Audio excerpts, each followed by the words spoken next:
What exactly constitutes a valve train, how valve timing works, and how it can be used to enhance not just performance, but also efficiency. Without a valve system, the entire concept of an internal combustion engine simply wouldn't work. An engine's cylinders need intake valves that open to pull air in and exhaust valves that open to push the exhaust gases out, effectively inhaling and exhaling with each cycle, creating the power that ultimately turns the wheels. These valves are opened and closed by a component called a camshaft. By aligning the camshaft's lopsided lobes with the valves, it can push against them as the camshaft turns, opening each one with every rotation.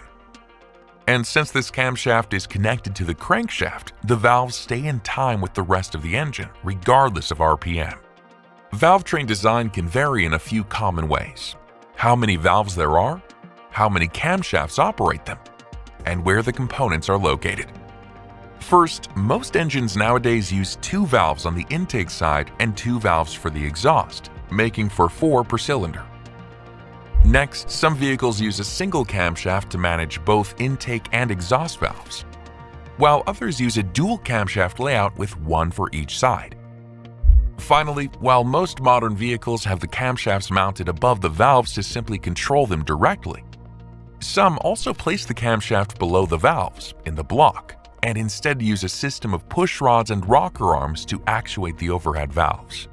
So that's a brief look at the valve train design of an internal combustion engine.